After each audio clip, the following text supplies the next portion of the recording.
Assalomu alaykum hammaga. Bize navbatdagi ko'mag'atil o'tirgan xonadonimizga geldik. Bu xonadonimiz Shavatda ekan. Shavatni Moltop degan yerinde Moskva kolxoz Moltop deb aytiladi. Nova ko'chasi 31-uyga geldik. Bu xonadonimiz bizlarga bir 15 kun oldin murojaat etdi. Xudo xolasa shu joyni atoblikni o'tirish kerak deb. Bugun bitirib topshirdik. Bu xonadonimizga Noviki gitgan bo'lsa, hamma o'zlarini o'zlarimiz bilan olib keldik. Bu xonadonimizga 43 milyon 500 ming so'm pul chiqdi. 170 tane batareya gitti. İş qilib hamma narsalar o'zlarimizdan bo'ldi. 87 metr 25lik turba, 40 metr 32lik turba, 50 metr 32lik turba şu ejlerimiz xudo xolasa işlendi. Bu xonadonimizga 12 yere batareya qo'yildi. Enishinde tabiine 12 yere batareya qo'yildi. Общий 14,5 tochka bo'ldi. Enishinde tabiine chiroyli batareyalarni ustanovka etib berdik. Общий 14,5 tochka bo'ldi.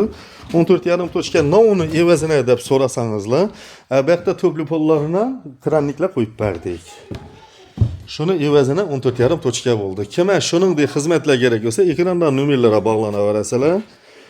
Şu videoni ko'rib turgan yurtdoshlarimiz bo'lsa, like bilan podpiskalaringizni ayamasangizlar, ishni qo'ldan kelgancha chiroyli atobliklarni ko'rsatib boraveramiz.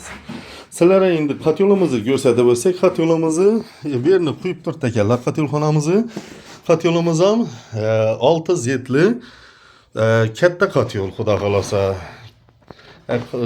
Manometrlerini koyup bu joyni akşam yakıp kızdırıp bergen ekanlar. Bugün yine yakıp oturmadık. Yine birilerini koyup ustalara mişeyt vermeler deganni evazine yakıp kızdırıp oturmadık. Şunu bilen endi sizlere uyni egasini nesini bildirib o'tsam. Xudo xolasa ağa akşam atabliğinden yakıp bergende kızdırıp topshirdimi?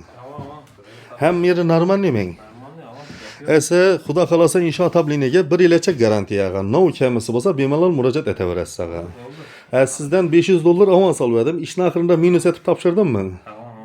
Yine hamyurtlar xudo xolasa işin ahırında bergen avanslarınızı minus etip obязательно yanlarınızda ko'rsatib qaytib topshirib beraman. Endi tabiine avans bergende ne bergende iloji bo'lsa qiynalmanglar. Yine ise şunu bilen bu uydagi işlerimiz hem öz yakununa yetti. Yeminde yine tüplü pol için bir de bir kranlik, yan başında bir kranlik, yanında iki kranlik koyup bergenimiz yine. Sağ olunlar, selamet olunlar.